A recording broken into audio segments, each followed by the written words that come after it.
താലി eternal wedding collections by Chungath jewellery.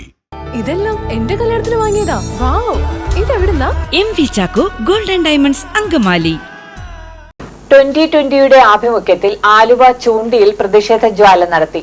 2020 medical store തെരഞ്ഞെടുപ്പ് കമ്മീഷനിൽ സമ്മർദ്ദം ചെലുത്തി അടച്ചുപൂട്ടിയെന്ന് ആരോപിച്ചാണ് പ്രവർത്തകർ പ്രതിഷേധ ജ്വാല സംഘടിപ്പിച്ചത്.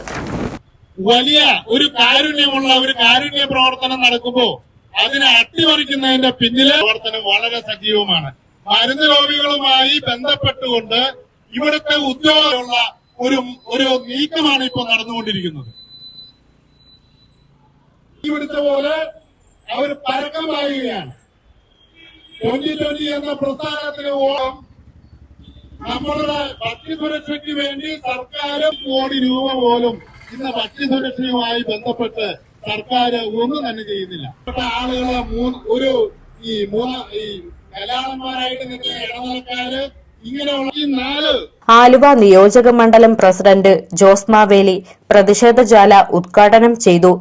മരുന്നുകൾ വിലപ്പെട്ട മരുന്നുകൾ തന്നെ വളരെ വില കുറച്ച്, ശരിക്കും പറഞ്ഞാൽ ഇപ്പോൾ മെഡിക്കൽ ഷോപ്പിൽ കിട്ടുന്ന വിലയേക്കാളും പകുതി വിലയ്ക്ക് മാത്രമല്ല അതിലും താഴെ വിലയ്ക്ക് കൊടുക്കുവാനുള്ള സംവിധാനത്തോടു കൂടി 2020 അമരക്കാരനായ 2020 എന്ന രാഷ്ട്രീയ പാർട്ടിയുടെ നേതാവായ സാബു എം ജേക്കബ് സാറ് എടുത്ത തീരുമാനത്തിന്റെ ഫലമായി അവിടെ ഒരു ഭക്ഷ്യസുരക്ഷ മാർക്കറ്റ് കഴിഞ്ഞ കുറെ നാളുകളായി, കുറെ വർഷങ്ങളായി വളരെ നല്ല രീതിയിൽ പോവുകയായിരുന്നു.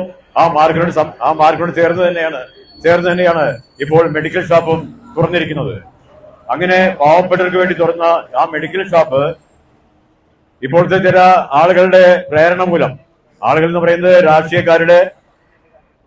രാഷ്ട്രീയക്കാരുടെ നേതാക്കന്മാരായ ചില ഇടുങ്ങിയ സ്വാർത്ഥ താല്പര്യരായ അഴിമതി വീരന്മാരായ കള്ളന്മാർക്ക് കൂട്ടി നിൽക്കുന്ന വൻകിട മുതലാളിമാർക്ക് കൂട്ടി നിൽക്കുന്ന മരുന്ന് ലോബികൾക്ക് കൂട്ടി നിൽക്കുന്ന രാഷ്ട്രീയ നേതാക്കന്മാരാണ് ഇതിന്റെ പിന്നിൽ പ്രവർത്തിച്ചത്. ഇടുങ്ങിയ മനസ്സുള്ളതും അഴിമതിക്കാരുമായ രാഷ്ട്രീയ നേതാക്കന്മാർ തെരഞ്ഞെടുപ്പ് കമ്മീഷനിൽ സമ്മർദ്ദം ചെലുത്തിയാണ് മെഡിക്കൽ സ്റ്റോർ അടച്ചുപൂട്ടിയതെന്ന് പ്രതിഷേധക്കാർ ആരോപിച്ചു. പ്രതിഷേധ ജ്വാലയിൽ റജി പ്രകാശ്, സന്തോഷ് മാത്യു, ജയകുമാർ കാവുങ്കൽ തുടങ്ങിയവർ സംസാരിച്ചു. കഴിഞ്ഞ നിരവധി വർഷങ്ങളായി നടന്നുകൊണ്ടിരിക്കുന്നതാണ്. ഈ നിരവധി വർഷങ്ങളായി ഇത് ഇലക്ഷൻ കമ്മീഷനുമായോ അല്ലെങ്കിൽ ഇതൊന്നുമായി യാതൊരുവിധ ബന്ധവുമില്ലാത്ത ഒരു കാര്യം നിർത്തുന്നതിന് വേണ്ടിയിട്ട് അധികാരികളുടെ കൂട്ടുപിടിച്ചുകൊണ്ട് ഇന്നത് ചെയ്തിരിക്കുകയായിട്ട് അതിന് ഒരു ബന്ധവുമില്ല.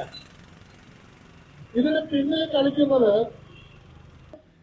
അതിനോടൊപ്പം ചേർന്ന് ഇവിടുത്തെ മരുന്ന്